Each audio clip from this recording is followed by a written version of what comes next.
तो G20 से जुड़ी खबरें फटाफट अंदाज में आपने देखी। G20 की बैठक आज से शुरू होने जा रही है और इसी पर एबीपी न्यूज पर यह बड़ी कवरेज विश्वोत्सव आप देख रहे हैं। पूरी दुनिया की नजर हिंदुस्तान पर। इस बैठक से भारत को क्या मिलेगा, दुनिया को क्या मिलेगा, इसका कूटनीतिक महत्व कितना, इसका सामरिक महत्व क्या रहने वाला है, हर सवाल के जवाब के साथ हम हाजिर हैं। और इस बड़ी कवरेज पे हमारे साथ हमारे सहयोगी अखिलेश आनंद भी मौजूद हैं। हम सीधे आपको अखिलेश के पास लेकर चलेंगे। मैं आपको कूटनीति के नजरिए से G20 की बैठक की अहमियत समझाऊंगी। एबीपी न्यूज के फॉरेन अफेयर्स एडिटर आशीष कुमार सिंह मेरे साथ यहां स्टूडियो में मौजूद हैं।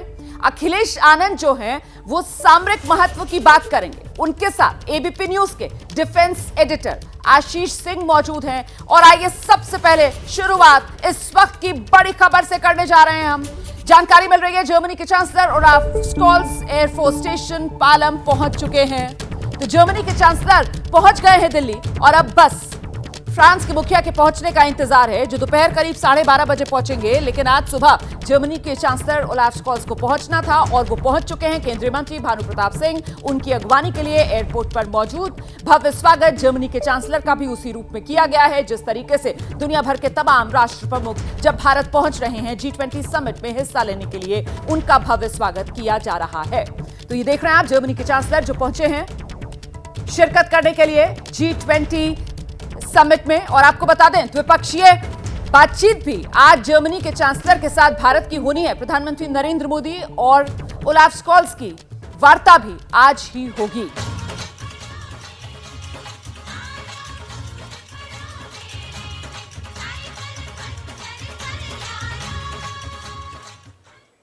और क्या कार्यक्रम रहने वाला है, क्योंकि आज से औपचारिक तौर पर इस G20 बैठक की शुरुआत होने वाली है। विश्वोत्सव के रंग अभी तक आप देख रहे हैं और अब होगी काम की बात। सीधे आपको लेकर चलते हैं अपने सहयोगी अखिलेश आनंद के पास। अखिलेश, शुक्रिया रोमाना आपका। तो आज की सुबह कई मायनों में बहुत ही खास है। पूरी दुनिया की निगाहें भारत पर हैं और इसीलिए आज हमने इस कार्यक्रम का नाम भी दिया है विश्व उत्सव।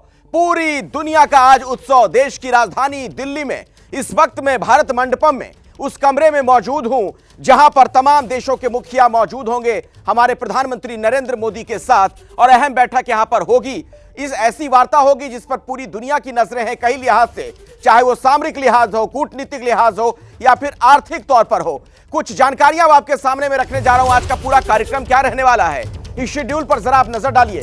सुबह 9:30 बजे का वक्त मुकर्रर किया गया है। भारत मंडपम में राष्ट्र प्रमुखों का आगमन होगा, उनके आने की शुरुआत हो जाएगी। 9:45 का वक्त G20 नेताओं का यहां पर ग्रुप फोटो सेशन होना है, यानी एक साथ उनकी तस्वीर यहां पर क्लिक की जाएगी।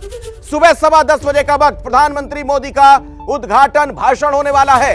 इस लिहाज से सभी की निगाहें सुबह 10:15 बजे प्रधानमंत्री का जब संबोधन होगा। 10:30 से 1:30 बजे का वक्त जो है बैठक का जो पहला सेशन है यानी वन अर्थ सेशन, उसकी शुरुआत हो जाएगी। उस पर परिचर्चा यहां पर शुरू हो जाएगी भारत मंडपम में। जिस वक्त जहां पर मैं इस वक्त मौजूद हूं इसी कमरे में वो तमाम लोग नजर आने वाले हैं। इसके बाद आगे का क्या कार्यक्रम रहेगा उस पर भी जरा गौर फरमाइए। 3 बजे से लेकर 4:45 बजे तक दूसरा सेशन है वन फैमिली सेशन, उसकी शुरुआत हो जाएगी। उसके इर्द गिर्द तमाम बहस होगी, विचारों का आदान प्रदान होगा। और शाम 7 बजे का वक्त है राष्ट्रपति डिनर का आयोजन करने जा रहे हैं। और 8 बजे से लेकर 9:15 बजे डिनर के बाद नेताओं की बातचीत होगी, गुफ्तगू होगी, चर्चा होगी और उससे भी कुछ महत्वपूर्ण बातें निकलकर सामने आ सकती हैं। तो आज का यह पूरा कार्यक्रम मैंने आपके सामने रखा। और अगर बात की जाए यहां पर क्या कुछ कार्यक्रम और होने वाला है, किस तरीके का माहौल रहने वाला है, वो भी मैं आपको बताऊंगा। और देखिए ये जो भव्य आप देख रहे हैं हॉल, यहीं पर वो पूरा कार्यक्रम आयोजित होने वाला है जहां पर तमाम देशों के राष्ट्र प्रमुख पहुंचेंगे। ये जो आप देख रहे हैं ये वृत्ताकार ये जो मेज है यहां पर, यहीं पर तमाम उन गेस्ट्स को बैठना है, यहीं पर वो चर्चा होगी। प्रधानमंत्री मोदी उसकी अध्यक्षता करने जा रहे हैं। क्या बात होगी, उस बात से क्या निकलेगा, इस पर हम सभी की नजर लगातार बनी हुई है। पल पल का हर हाल लगातार हम आप तक पहुंचाते रहेंगे। लेकिन कुछ अपडेट के लिए मैं आपको लिए चलता हूं मेरी सहयोगी रोमाना के पास। तो अखिलेश ने आपको वर्चुअली दिखाया वो शिखर सम्मेलन का जो सभा कक्ष है, जो समिट मीटिंग रूम है, जहां पर एक साथ राष्ट्र प्रमुख अलग अलग देशों के पहुंचेंगे और आज से यहीं पर वो मंथन शुरू होगा जिससे दुनिया का भविष्य का रोड मैप किस तरीके से तय किया जाए उस पर मिल बैठकर मुहर लगनी है। और इस वक्त आप देख रहे हैं हमारे साथ हमारे तमाम सहयोगी मौजूद हैं। नीरज पांडे भारत मंडपम से हमारे साथ जुड़ गए हैं, जैनेंद्र भी भारत मंडपम में ही मौजूद हैं और यहीं पर आज सबकी निगाहें हैं। इसके अलावा आप देख रहे हैं अंकित गुप्ता राजधानी दिल्ली से, मनोज वर्मा, अहमद बिलाल, मदीहा खान, मेघा उपाध्याय, ये वो हमारे सहयोगी जो दिल्ली के चप्पे चप्पे पर मौजूद हैं। इनसे अपडेट लेंगे, लेकिन सबसे पहले आपको सीधे लेकर चलेंगे नीरज पांडे के पास और जरा जानते हैं नीरज पांडे से जिस तरीके से अभी कार्यक्रम आज क्या रहने वाला है इसके बारे में जानकारी अखिलेश दे रहे थे। जरा बताइए मुझे कब से यहां पर जो चहल पहल है, जो सुगबुगाहट है वो बढ़ती हुई आप देखेंगे, तस्वीरों में रौनक कब से नीरज?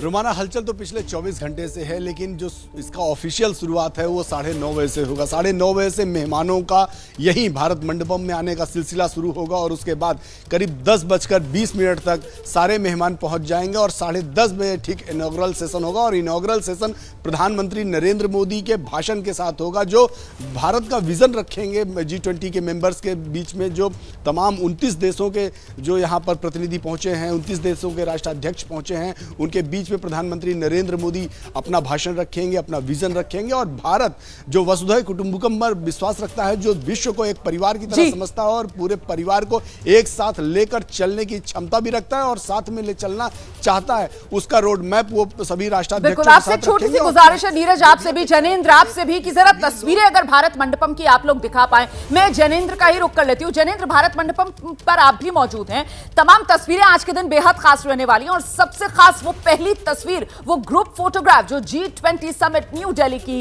एक तरीके से पहचान बनेगी और इतिहास के पन्नों में दर्ज हो जाएगी, उसके भी खास इंतजाम है जैनेंद्र? बिल्कुल, टकटकी लगाकर पूरी दुनिया इंतजार कर रही है G20 की बैठक शुरू होने का। और अखिलेश ने जिस भारत मंडपम को वर्चुअली दिखाया, रोमाना, मैं उसको आपको अपने कैमरे से सीधे दिखाता हूं। भारत मंडपम का एक खूबसूरत बिल्डिंग, और इसी बिल्डिंग में सारे जो राष्ट्राध्यक्ष हैं G20 देशों के, 2 देशों को छोड़कर वो सभी इकट्ठे होने वाले हैं। हालांकि तो बाकी जो चाइना और रशिया है उनके भी प्रतिनिधि हैं। और सबसे पहले जैसा आपने बताया दर्शकों को कि सबसे पहले ग्रुप फोटो होगा और इसके बाद 10:30 बजे से ये बैठक शुरू हो जाएगी। प्रधानमंत्री जो की अध्यक्षता करेंगे इस बैठक की, उनके संबोधन के साथ 3 बैठकें होनी है। वसुधैव कुटुंबकम की थीम है one earth one family one future. आज पहले वन अर्थ की थीम पर बैठक होगी, फिर वन फैमिली। बिल्कुल जैनेंद्र, मैं दोबारा आपके पास लौटूंगा। दरअसल एक संस्कृत में श्लोक है ना, अयम निजः परो वेति गणना लघु चेतसाम उदार चरिता नाम तू वसुधैव कुटुंबकम। तो ये वसुधैव कुटुंबकम की जो भावना है उसी के तहत इस बार ये पूरा आयोजन हो रहा है। अंकित गुप्ता हमारे साथ जुड़े हुए हैं, सीधे उन्हीं के पास मैं आपको लिए चलता हूं। अंकित, नेताओं का जो आने का सिलसिला है, गणमान्य अतिथियों का, वो कब शुरू हो जाएगा, किस क्रम में वो आने वाले हैं, कुछ इस बाबत भी जानकारी है क्या? जी, फिलहाल जो है क्योंकि प्रधानमंत्री नरेंद्र मोदी इसकी अध्यक्षता कर रहे हैं, तो सबसे पहले प्रधानमंत्री नरेंद्र मोदी पहुंचेंगे, उसके बाद में जो तमाम जो गणमान्य व्यक्ति हैं वो पहुंचेंगे। लेकिन इस वक्त मैं कहां मौजूद हूं, क्योंकि जैनेंद्र और नीरज ने तो अपनी लोकेशन बताई, मैं भी इस वक्त मौजूद हूं अक्षरधाम पर। अक्षरधाम क्यों महत्वपूर्ण है? क्योंकि यहां पर भी जो है तमाम जो डेलीगेट्स हैं, जो तमाम जो हमारे मेहमान आए हुए हैं, उसमें से कई लोग यहां पर पहुंचेंगे। जानकारी मिली है कि ऋषि सुनक भी कल यहां पर पहुंचेंगे। लेकिन जिस बात का आप जिक्र कर रहे थे ना कि मेहमान तो पहुंचेंगे, चर्चा शुरू होगी, लेकिन आज की बैठक महत्वपूर्ण क्यों है? महत्वपूर्ण इस वजह से है क्योंकि भारत इसकी अध्यक्षता कर रहा है और यह पहला मौका है जब भारत इतने बड़े जो है वैश्विक प्लेटफॉर्म पर आकर के इतने बड़े जो देश है, जिसमें विकसित देश भी है, जिसमें जो है कई इस पर आगे चर्चा होगी। अंकित, बहुत ही महत्वपूर्ण बात आप बता रहे हैं, आगे इस पर चर्चा होगी। लेकिन सुरक्षा के क्या बंदोबस्त हैं, क्योंकि दुनिया भर के तमाम बड़े लोग आज दिल्ली में मौजूद हैं। मनोज वर्मा हमें बताएंगे। मनोज जी बिल्कुल, देखिए मैं आपको बताना चाहूंगा, इस वक्त मैं आईटीओ के पास मौजूद हूं और भारत मंडपम यहां से 500 मीटर की दूरी पर है। और सुरक्षा के आप इंतजाम तस्वीरों के जरिए देखिए कि कई लेयर की जो बैरिकेडिंग है वो यहां पर पुलिस की तरफ से की गई है। पैरामिलिट्री फोर्स के जो जवान हैं उनको तैनात किया गया है। इसके अलावा दिल्ली पुलिस के जवान भी यहां पर तैनात हैं और जो भी शख्स आगे इस रास्ते से जा रहा है तो बाकायदा उसका यहां पर आई कार्ड चेक किया जा रहा है, उसको रोका जा रहा है, रोक करके पूछा जा रहा है। अगर वैलिड आई कार्ड है, यानी कि अगर आपको भारत मंडपम में जाना है तभी आप आगे जा सकते हैं। इसके अलावा बाकी गाड़ियों को यहां से जी। वापस लौटा दिया जा रहा है। तस्वीरों में आप देख सकते हैं कि भारी संख्या में जो पुलिस के जवान हैं वो यहां पर तैनात है और जिनके पास वैलिड आई कार्ड है उन्हीं को जाने दिया जाएगा, इसके अलावा किसी को नहीं जाने दिया जाएगा। बिल्कुल, तो दिल्ली को पहरा अभेद पहना के लिए है, तब्दील कर तैयारियां दिया है। पूरी हैं और आज से दुनिया देखेगी कूटनीति का ये सबसे बड़ा मंच जिस पर नजर आएगा भारत का दम। ये बड़ी कवरेज लगातार जारी है। तो वैश्विक कूटनीति का कुंभ है जिसकी औपचारिक शुरुआत आज से हो रही है और इसी पर बड़ी कवरेज विश्वोत्सव एबीपी न्यूज पर आप देख रहे हैं। हमारे तमाम सहयोगी इस वक्त हमारे साथ मौजूद हैं, सीधे आपको लेकर चलेंगे। दिल्ली के आईटीओ अहमद बिलाल हमारे साथ मौजूद है, वहीं से रूट लगा होगा, यहां पर से भी डिग्निटरीज जो हैं होते हुए आईटीओ वाले इलाके से पहुंचेंगे भारत मंडपम। सुरक्षा के इंतजाम दिखाइए। बिल्कुल रुमाना, देखिए इस वक्त मैं आईटीओ इलाके पर मौजूद हूं और नई दिल्ली को जैसा आपने बताया अभेद्य किले में तो तब्दील कर दिया गया है, लेकिन नई दिल्ली तक के जिले के जो रास्ते हैं उन पे भी चप्पे चप्पे पर जो सुरक्षा बलों के जो जवान हैं वो आपको दिखाई देंगे। तब तमाम दिल्ली पुलिस के जो जवान हैं, इसके अलावा जो अर्धसैनिक बलों के जवान हैं वो यहाँ पर मौजूद हैं और जितने भी गमले जो कि दिल्ली की सुंदरता को बढ़ाने के लिए लगाए गए हैं उनको भी जो है वो स्कैन किया जा रहा है। इसके अलावा बीएसएफ के डॉग स्क्वाड की एक टीम जो है वो भी इस इलाके में मौजूद है और किसी भी तरीके की कोई संदिग्ध वस्तु जो है वो ना आ पाए, इसलिए जो है वो लगातार कड़ी चेकिंग जो है वो यहां पर की जा रही है और आने जाने वाली हर गाड़ियों को जो कि नई दिल्ली जिले के अंदर जाना चाहती हैं सबसे पहले उनका आई कार्ड देखा जा रहा है, उसके बाद उनके जाने का मकसद पूछा जा रहा है और संतुष्टि मिलने के बाद ही उन्हें आगे जाने की इजाजत दी जा रही है। आज तो दिल्ली की भव्यता देखते बन रही है, सुंदरता देखते बन रही है। आपने अपनी निगाहों से क्या देखा जरा वो बताइए और आईटीओ के आसपास क्या किस तरीके का माहौल नजर आ रहा है? जी हाँ, सबसे पहले तस्वीरें तो आप मेरे दूसरे तरफ की देखिए, आईटीओ के दूसरी तरफ मैं खड़ी हूँ और यहाँ पर देखिए आपको दिल्ली पुलिस के जवान नजर आएंगे। ट्रैफिक पुलिस यहाँ से कोई भी गाड़ी बिना परमिशन के पास नहीं कर सकती, प्रॉपर आई कार्ड चेक किया जा रहा है और उसके बाद यहाँ से आगे दूसरी तरफ तकरीबन 500 मीटर का फर्क है। मैं दूसरी तरफ की तस्वीरें दिखाऊँ तो सिर्फ ये 500 मीटर के फासले पर दो लेयर की सिक्योरिटी है, 3 लेयर्स की सिक्योरिटी लगाई गई है।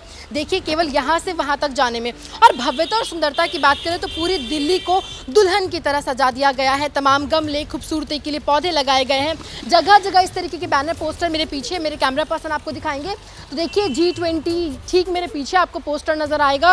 और सफाई की मैं बात करूं तो हर मिनट यहां पर सफाई कर्मचारी दिल्ली की सड़कों को साफ करते हुए नजर आ रहे हैं। हर एक छोटी चीज का ध्यान रखा जा रहा है और सबसे अहम मुद्दा जो है वो सिक्योरिटी है। तमाम जो रास्ते हैं उनको बंद कर दिया गया है, सुरक्षा और स्वच्छता, यही वो दो चीजें हैं जिस पर खास फोकस इस वक्त है। मदिया खान निजामुद्दीन इलाके से हमारे साथ मौजूद हैं। मदिया, निजामुद्दीन वाला इलाका, यहाँ पर भी जो इलाका है वहां से डिग्निटरीज के गुजरने का रूट है और यहाँ पर भी इसी तरीके की स्वच्छता और सुरक्षा की तैयारियां। बिल्कुल, सुरक्षा की तैयारियां सब जगह एक सी हैं क्योंकि दिल्ली को दुल्हन की तरह सजा दिया गया है और आज क्योंकि एक बड़ा दिन है तो इसीलिए सभी रास्तों को सिक्योरिटी जो है वहां पर लगाई हुई है। निजामुद्दीन में क्या कुछ सिक्योरिटी के इंतजाम है वो आपको दिखाते हैं। हालांकि हम जब अपने घर से निकले तो हमें यही रोक दिया गया क्योंकि आगे किसी को भी जाने की इजाजत नहीं है। जरा आप तस्वीरों में देखिए, ट्रैफिक पुलिसकर्मी वहां पर खड़े हुए हैं क्योंकि काफी लोग ऐसे हैं जिनको रूट्स का नहीं पता है तो उनको गाइड किया जा रहा है कि आप इस रूट से नहीं आगे जा सकते, आपको दूसरा रूट लेना पड़ेगा। तो वहीं दिल्ली पुलिस जो है उसके जवान जगह जगह तैनात हैं, बैरिगेटिंग जो है वो कर रखी है और ना सिर्फ एक लेयर बैरिगेटिंग, कई लेयर बैरिगेटिंग जो है वो की गई है ताकि सुरक्षा के लिहाज से कोई भी भूल चूक ना हो। सबसे बड़ी बात यह, जहां तक खूबसूरती की बात है और किस तरह से दिल्ली को सजाया गया है वो एक तस्वीर भी दिखा देते हैं। G20 के जो बोर्ड्स हैं बेहद खूबसूरती से जगह जगह लगाए गए हैं।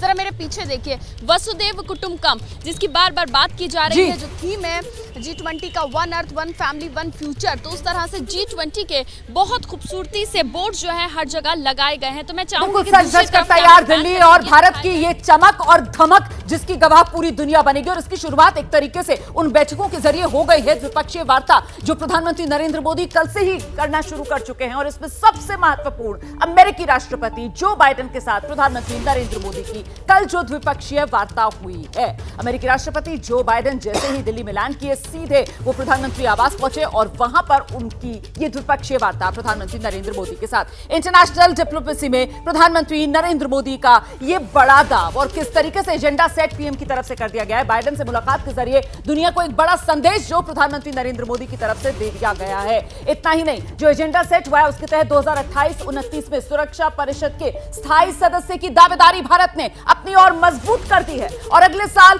क्वाड नेताओं की समिट के लिए बाइडेन को न्योता भी दे दिया गया है। कोशिश ये की जा रही है कि 26 जनवरी के मौके पर ये क्वाड के जो नेता हैं उनको बतौर मेहमान, खास मेहमान बनाकर देश में बुलाया जाए और साथ ही क्वांटम क्षेत्र में भारत अमेरिका के बीच सहयोग पर सहमति बन गई है। तो ये एक बड़ा संदेश और एजेंडा सेट जो भारत करता हुआ यहां पर नजर आ रहा है। मजबूत ग्लोबल सेमीकंडक्टर सप्लाई चेन बनाने पर भी दोनों देशों के बीच सहमति बन गई है। देखिए किस तरीके से इस खबरों को देखकर चीन जो है उसमें कहीं ना कहीं सिरहन और हड़कंप होगी। 5G, 6G, आर्टिफिशियल इंटेलिजेंस तकनीक पर साथ काम करने की भी रजामंदी अमेरिका और भारत के बीच, और कुल मिलाकर अमेरिका और भारत के रिश्ते यहां से और ज्यादा मजबूती के साथ बतौर साझीदार आगे बढ़ते हुए नजर आ रहे हैं। सीधे रुख करते हैं हमारे सहयोगी Ashish Kumar Singh, editor foreign affairs, हमारे साथ मौजूद हैं स्टूडियो में। तो ये रिश्ते भारत और अमेरिका के और ज्यादा मजबूत होते हुए यहां पर साझीदार के तौर पर नजर आ रहे हैं। बिल्कुल रोमाना, देखिए ये जो सारे ग्राफिक्स आप दिखा रही थी, इसके अलावा मैं एक चीज पर ध्यान आकर्षित करना चाहता हूं कि कल एक सेपरेट प्रेस रिलीज भी निकाली गई भारत और अमेरिका के बीच में, और वो बड़ा क्रूशियल था, इस ओर हमें ध्यान देना चाहिए। और वो उसमें ये मेंशन किया गया कि जो WTO में दोनों देशों के बीच में डिस्प्यूट चल रहा था चिकन एंड एग मामले को लेकर के, अमेरिका ने भारत के खिलाफ कंप्लेंट किया था। आप देखिए ये सारी बातें जो है ना, ये जॉइंट स्टेटमेंट में है। इससे अलग एक प्रेस रिलीज निकालने का मायने बहुत होता है, और उसके माध्यम से ये बताने की कोशिश की गई है जो 2011 से भारत और अमेरिका के बीच में लॉन्ग स्टैंडिंग डिस्प्यूट था, तकरीबन 6 थे, उसमें से 5 पहले सुलझा लिए गए थे। ये एक ऐसा कंटेंशियस इशू बचा हुआ था जिसको सुलझाया नहीं, किसी तरह से सुलझा नहीं पा रहे थे। कल मुझे लगता है कि ये बहुत बड़ा ब्रेक थ्रू हुआ है, एक मैसेजिंग हो गई और बिल्कुल स्पष्ट दुनिया के सामने संदेश चला गया। और मुझे लगता है ऐसा कि साउथ एशिया को ज्यादा संदेश गया, हमारे जो डिफिकल्ट नेबरहुड है, पाकिस्तान हो, चाइना हो या इकोनॉमिकली डिस्टेबल कंट्रीज हो, उनको मैसेज चला गया है कि भारत की पोजीशनिंग कितनी मजबूत होती जा रही है, और अमेरिका और भारत ने मिलकर के एक तरह से G20 का एजेंडा सेट कर दिया। बिल्कुल, न सिर्फ G20 का बल्कि दुनिया के भविष्य को लेकर जो रोड मैप है उसका एजेंडा भी भारत यहां पर इस रूप में सेट करता हुआ नजर आ रहा है कि विश्वास अमेरिका या फिर अन्य पश्चिमी देश वो भारत पर ज्यादा करते हुए नजर आ रहे हैं। और सीधे अब आपको अखिलेश के पास लेकर चलते हैं और जरा जानते हैं अखिलेश से कि ये जो मुलाकात हुई है प्रधानमंत्री नरेंद्र मोदी और जो बाइडेन के बीच, इसमें और वो कौन कौन सी महत्वपूर्ण बिंदु जिन पर सहमति बनी है। अखिलेश।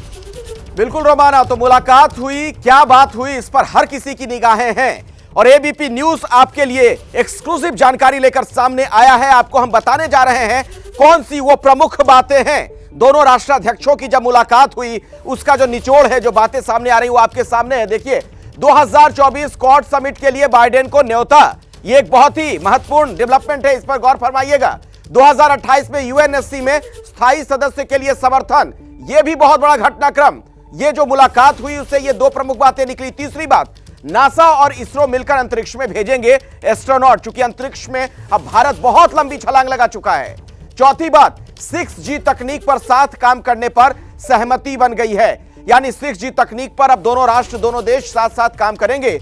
अमेरिका से 31 MQ-9B ड्रोन डील पर चर्चा, यह भी एक बहुत महत्वपूर्ण डेवलपमेंट है। ये जो मैं आपको बता रहा हूं ड्रोन के बारे में, भारत में 6EF-414 जेट इंजन बनाने के समझौते पर बातचीत, इस दिशा में भी कार्य प्रगति पर है, आप कह सकते हैं। 7वां जो पॉइंट है आपके सामने, मजबूत ग्लोबल सेमीकंडक्टर सप्लाई चेन बनाने पर जोर। दोनों राष्ट्राध्यक्षों की मुलाकात में इस पर भी बातचीत हुई है। एडवांस्ड माइक्रो डिवाइस $40 करोड़ का निवेश करेगी। जी हां, अब देखिए ये निवेश की जो राशि है कितनी बड़ी है, इसका कितना बड़ा फायदा आने वाले दिनों में होगा। क्वांटम क्षेत्र में भारत अमेरिका के बीच सहयोग पर सहमति बनी है। जो प्रधानमंत्री मोदी और जो बाइडेन की बातचीत हुई उसमें ये एक और बात। और 10वां पॉइंट आपके सामने, डिफेंस, आर्टिफिशियल इंटेलिजेंस, तकनीक, अंतरिक्ष विज्ञान पर चर्चा हुई है और इस दिशा में दोनों देश मिलकर आगे कैसे काम कर सकते हैं, इस पर खास ध्यान दिया गया है। हमारे साथ आलोक बंसल साहब हैं, सीधे उन्हीं के पास मैं आपको लिए चलता हूं। आप डायरेक्टर हैं इंडिया फाउंडेशन के। आलोक जी, जो बातचीत दोनों के बीच हुई, प्रधानमंत्री मोदी और जो बाइडेन के बीच, आपके मुताबिक उसमें सबसे महत्वपूर्ण, सबसे बड़ी चीज क्या नजर आती है आपको? देखिए, इसमें सबसे महत्वपूर्ण चीज ये है कि ये यूएस कमिटमेंट को दर्शाता है कि भारत के साथ उनकी जो संबंध है उसको वो कितना प्रगाढ़ करना चाहते हैं। अगर आप देखें, इसमें हर वो चीज जो इसमें इंक्लूडेड है बहुत यूनिक है। अगर आप देखें, सेमीकंडक्टर्स की रेजिलिएंट सप्लाई चेन की बात करें, या नासा और इसरो के बीच में कोलैबोरेशन स्पेस के क्षेत्र में बात करें, या जो डब्ल्यूटीओ में यूएस का एक लॉन्ग पेंडिंग डिस्प्यूट था इंडिया के साथ, जिसके लिए कि यूएस ने इंडिया के खिलाफ कंप्लेंट कर रखी थी, उसकी बात करें, यूएन सिक्योरिटी काउंसिल में परमानेंट मेंबरशिप की बात करें, इसमें यह दर्शाता है कि यूएस जो है आज की तारीख में भारत के को सुदृढ़ करने के लिए वचनबद्ध है, और उसकी पूरी कोशिश होगी कि किसी तरीके से भारत और अमेरिका की जो ये दोस्ती है और ज्यादा। महत्वपूर्ण बात आपने कही है कि सबसे अहम ये हो जाता है कि जो कमिटमेंट है अमेरिका की हिंदुस्तान के साथ, वो साफ तौर पर नजर आ रही है। और इस बीच विदेशी मेहमानों के पहुंचने का सिलसिला जारी है। एक और तस्वीर आपको जल्दी से दिखा देती हूं। जो स्पेन के विदेश मंत्री हैं वो भारत पहुंच गए हैं। ये तस्वीर आपके सामने। आप जानते हैं ये G20 जो है, इसमें 9 इनवाइटीज मेहमान देश होते हैं, और स्पेन की अगर बात की जाए तो स्पेन जो है वो G20 में परमानेंट इनवाइटी है। इससे पहले आज सुबह जर्मनी के चांसलर ओलाफ स्कॉल्स वो भी भारत पहुंच गए हैं, और अब दोपहर में फ्रांस के जो मुखिया हैं इमैनुअल मैक्रों, उनके पहुंचने का इंतजार है। तो औपचारिक शुरुआत G20 समिट की, जो आज सुबह 9:30 बजे से आप देखेंगे विदेशी मेहमानों का भारत मंडपम में पहुंचने का सिलसिला शुरू हो जाएगा, और 10:30 बजे प्रधानमंत्री नरेंद्र मोदी का वो इनॉग्रल एड्रेस, वो उद्घाटन संबोधन, जिसका न सिर्फ ये तमाम खास मेहमान जो भारत मंडपम में मौजूद होंगे, जहां पर प्रधानमंत्री नरेंद्र मोदी का संबोधन होगा, उन्हें इंतजार होगा, बल्कि पूरी दुनिया को इंतजार है, क्योंकि यह बात एक पृथ्वी, एक परिवार और एक भविष्य की है। जी वसुधैव कुटुंबकम, यही G20 समिट न्यू दिल्ली में भारत का मंत्र है, और थीम जो हमने तय की है, हिंदुस्तान ने तय की है, वो वन अर्थ की, वन फैमिली की, वन फ्यूचर की। स्पेन के विदेश मंत्री आप देख रहे हैं दिल्ली पहुंच गए हैं। G20 समिट जिसमें 19 देश और एक यूरोपियन यूनियन जो सदस्य हैं, इसके अलावा 9 मेहमान देश, जिसमें स्पेन जो है वो परमानेंट इनवाइटी की हैसियत रखता है, और साथ ही साथ 14 अंतरराष्ट्रीय संगठन, उनके प्रमुख भी इस वक्त हिंदुस्तान में हैं। IMF से लेकर वर्ल्ड बैंक तक, यूनाइटेड नेशंस के मुखिया तक, सभी इस वक्त ये प्रमुख जो इस वक्त दिल्ली पहुंचे हुए हैं।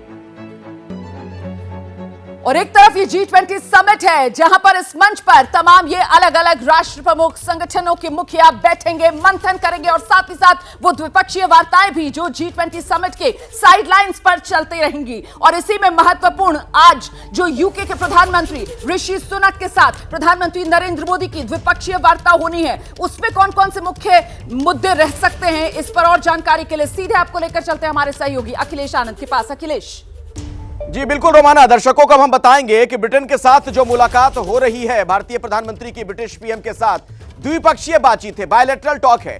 कौन से अहम मुद्दे हैं उस पर जरा गौर फरमाइए। एक एक करके आपके सामने पूरी जानकारी आने जा रही है। फ्री ट्रेड एग्रीमेंट, इस पर बातचीत होनी है, इस पर क्या आगे हम लोग बढ़ेंगे, इस पर सबकी नजर है। ब्रिटेन में खालिस्तान को लेकर आपने पिछले दिनों में देखा है कैसे ऋषि सुनक भी काफी इस पर एग्रेसिव है कि नहीं होना चाहिए जो कुछ होता रहा है। रूस यूक्रेन युद्ध को लेकर भी बातचीत होगी, क्या बीच का कोई रास्ता निकल सकता है। आतंकवाद और सुरक्षा पूरी विश्व के लिए चिंता का विषय है, इस पर भी बातचीत होगी। अनाज समझौता भी हो सकता है। कोरोना वैक्सीन रिसर्च को लेकर बातचीत होगी, इस पर भी दोनों देश आगे बढ़ सकते हैं। और फ्री ट्रेड एग्रीमेंट, जैसा हमने आपको पहले भी बताया।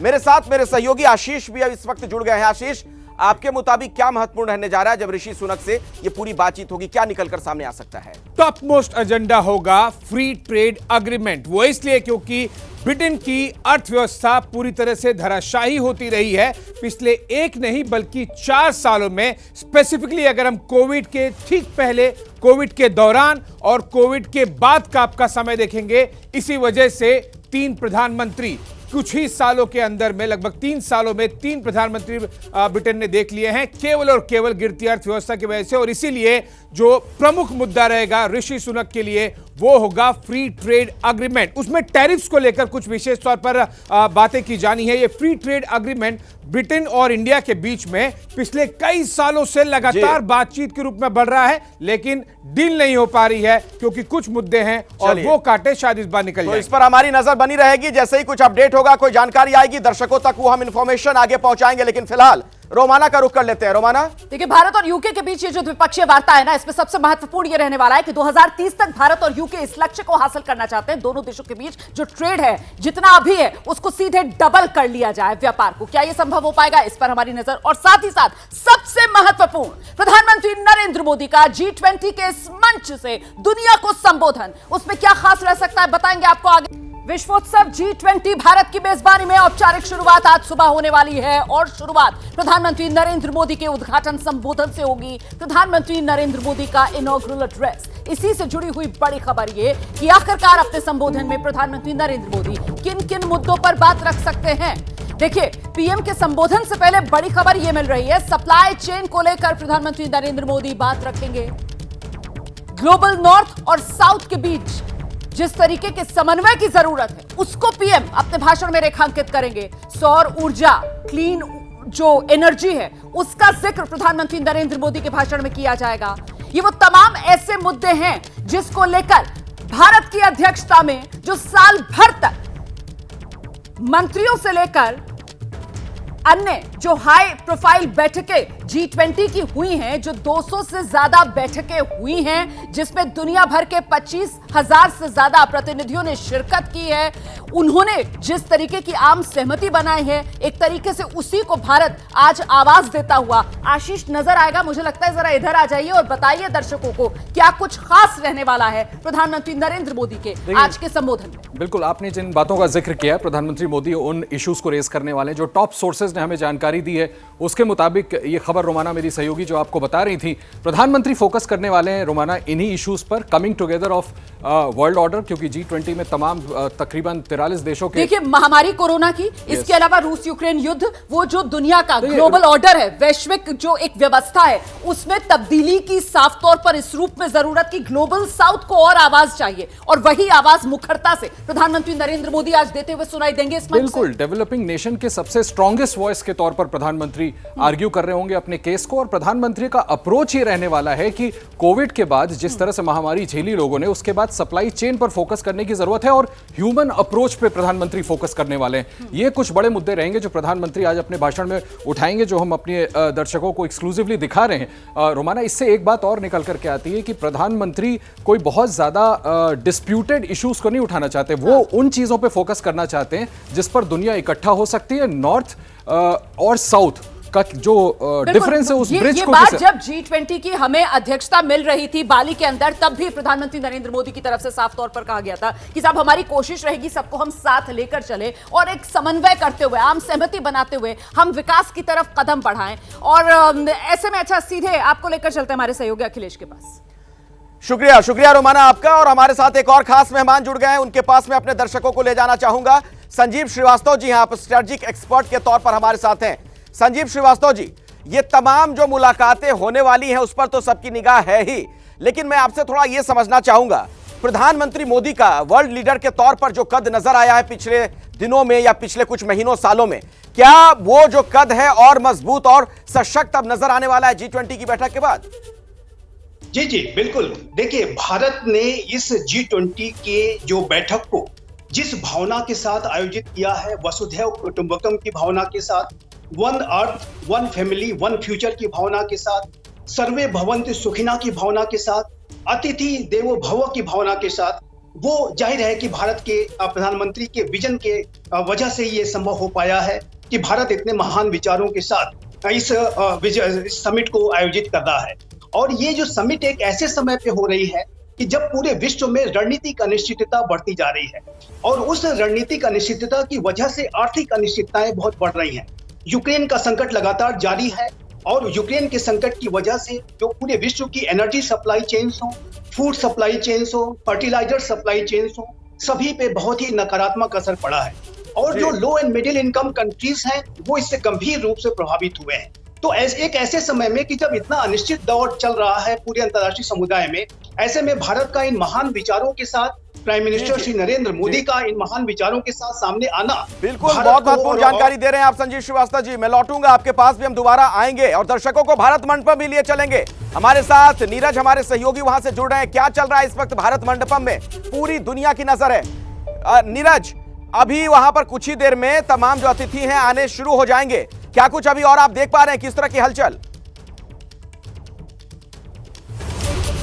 देखिए अखिलेश, फिलहाल तो हलचल तेज है, क्योंकि यहाँ पर आप देखें, चूंकि मैं 2 ब्लॉक है, एक भारत मंडपम का मेन ब्लॉक जहाँ पर सारे मेहमान आने हैं, और दूसरा ब्लॉक जहाँ मैं हूँ, यानी कि इंटरनेशनल मीडिया सेंटर। मैं इंटरनेशनल मीडिया सेंटर का आपका हॉल दिखाता हूँ और इसी से आप समझ सकते हैं। देखिए ये इंटरनेशनल मीडिया सेंटर है, आप देख सकते हैं कि यहाँ पर हलचल तेज है। सारे दुनिया भर के जो जर्नलिस्ट हैं वो यहाँ पर मौजूद हैं, यहाँ पहुँचे हैं, और बड़ी बड़ी जो स्क्रीन आप देख रहे हैं, इन स्क्रीन के जरिए जब थोड़ी देर में प्रधानमंत्री नरेंद्र मोदी और दूसरे डेलीगेट्स, दूसरे डिग्नेटरीज पहुंचेंगे, तो इन्हीं स्क्रीन के जरिए हम लोगों को सीधी तस्वीरें जो मेन हॉल की है भारत मंडपम की, वो दिखाई पड़ेगी, सुनाई पड़ेगी, और उसके जरिए हम दुनिया को बता सकेंगे कि आखिर वो जो एआई को लेकर जिस तरीके से कल प्रधानमंत्री नरेंद्र मोदी और जो बाइडेन के बीच बातचीत भी हुई है ना, उस एआई की भी एक झांकी यहाँ पर भारत मंडपम में देखने के लिए मिलेगी, क्योंकि इस तरीके की जो आधुनिक तकनीक है उसका यहाँ पर इस्तेमाल किया गया है तमाम डेलीगेट्स की सहूलियत के लिए। पत्रकारिता कोई इमोशन नहीं है, ना अपना कोई ज्ञान देना है और ना कोई विचार थोपना है। पत्रकारिता क्या है? पत्रकारिता का मतलब है सही जानकारी इकट्ठा करना और तथ्य बताना। पत्रकारिता आज जितने महत्वपूर्ण दौर में है, शायद पहले नहीं थी। इस दौर से निकलने के लिए सिर्फ सच दिखाने की जरूरत है, वो सच जो आपके हित को आगे रखे। इसलिए अब रात 9 बजे प्राइम टाइम नहीं होगा, ये आपका टाइम है। जगविंदर पटियाल के साथ देखिए पब्लिक इंटरेस्ट, सोमवार से शुक्रवार रात 9 बजे सिर्फ एबीपी न्यूज पर। एबीपी न्यूज आपको रखे आगे।